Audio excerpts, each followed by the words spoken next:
Hello students of class 4th, I am going to teach you English chapter 7, The Water Ghost.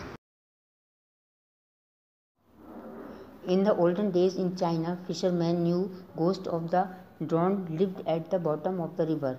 What they did not know was that the water ghost of Huangbo river wished to find someone to take his place. चीन में पुराने दिनों में मछुआरे नदी के तल में डूबे हुए भूतों को जानते थे। उन्हें यह नहीं पता था कि वाटर हुआंगो नदी उनकी जगह लेने के लिए किसी को ढूंढना चाहती है। One night the water ghost climbed aboard the boat of a fisherman named Zizan, and when the fisherman leaned over the side to haul in his nets, the water ghost pushed him into the freezing water. एक रात water ghost एक मछुआरे जेजियन की नाव पर चढ़ गया, और जब मछुआरा की नाव पर चढ़ गया तब मछुआरा अपने वाटर घोस्ट को ढूंढने के लिए एक तरफ झुक गया तो वाटर घोस्ट ने उसे ठंडे पानी में धकेल दिया। Zizan quickly lost consciousness. The ghost pulled his body to shore and placed the ghost tablet upon his tongue. Zizan जल्दी से होश खो बैठा। भूत ने उसके शरीर को किनारे पर खींच लिया और उसके जीभ पर भूत की गोली रख दी।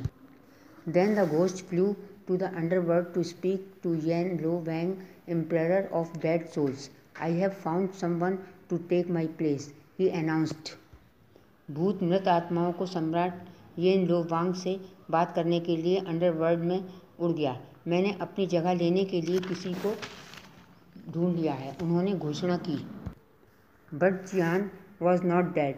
When he was certain the ghost was gone, he hurried home and bolted the door. परंतु जिजियान अभी मरा नहीं था। जब उसे यकीन हो गया कि भूत चला गया है तो उसने जल्दी घर पहुंचकर अपना दरवाज़ा बंद कर लिया। Meanwhile, Yan Lo Wang looked into the book of the living and the dying and saw Jijan had not been entered. Go back and take your rightful place, Yan Yo Wang told the ghost, and if you do not retrieve your tablet, you will never leave the river.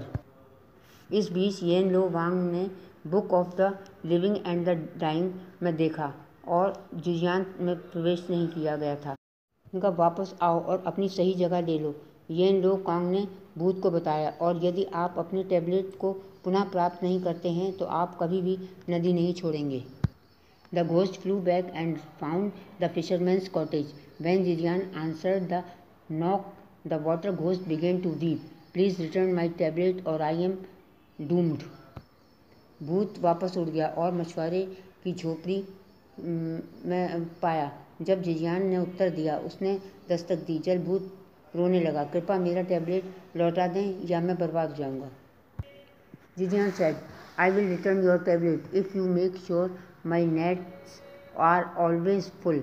Naturally, the ghost agreed. After a while, the water ghost began to appear to talk to Jijian. Before long, they become friends. जिजियान ने कहा, यदि आप सुनिश्चित करें कि मेरा jar हमेशा भरे हुए हैं तो ये आपका टैबलेट लौटा दूंगा। स्वाभाविक रूप से भूत सहमत हो गया। थोड़ी देर बाद जल भूत जिजियान से बात करने लगा। बहुत पहले वे दोस्त बन गए। जिजियान stopped him from killing any innocent man, woman or child. The water ghost agreed each time. जिजियान ने उसे किसी भी निर्दोष पुरुष, महिला या बच्चे को मारने से रोका। पानी भूत हर बार राजी हो गया। 3 years passed. Yan Lo Wang, the Emperor of Dead Soul, decided to recommend him for a promotion to the Z Emperor. The water ghost was appointed to a post at the Qing Huang Temple. 3 साल बीत गए। मृत आत्माओं के सम्राट येन Lo Wang ने उन्हें Z सम्राट को पदोन्नति के लिए सिफारिश करने का फैसला किया। द वाटर घोस्ट को चेंग हुआंग मंदिर में एक पद पर नियुक्त किया गया था। He left an invitation for Jijian to attend the ceremony. When Jijian found the invitation, he hurried to the temple, but the grounds and temple were deserted. The fisherman lay down to sleep. उन्होंने समारोह में भाग लेने के लिए जिजियान के लिए एक निमंत्रण छोड़ा। जब जिजियान को निमंत्रण मिला तो वह जल्दी से मंदिर गया, लेकिन मैदान और मंदिर सुनसान थे। मछुआरा सोने के लिए लेट गया। In his dream, he saw the water ghost hand him a bag of coins. You saved me from killing. I will always watch over you. अपने सपने में उसने देखा कि वाटर घोस्ट उसे सिक्कों का एक बैग सौंपता है। तुमने मुझे मारने से बचाया, मैं हमेशा तुम पर नज़र रखूंगा। When Jijian woke, he found a bag of gold beside him. जब जिजियान उठा तो उससे सोने का एक थैला मिला। Forever afterwards, the fisherman missed his friend, the ghost of Hunganbo river. उसके अलावा हमेशा के लिए बाद में मछुआरे ने अपने दोस्त हुआंगो नदी के भूत को याद किया।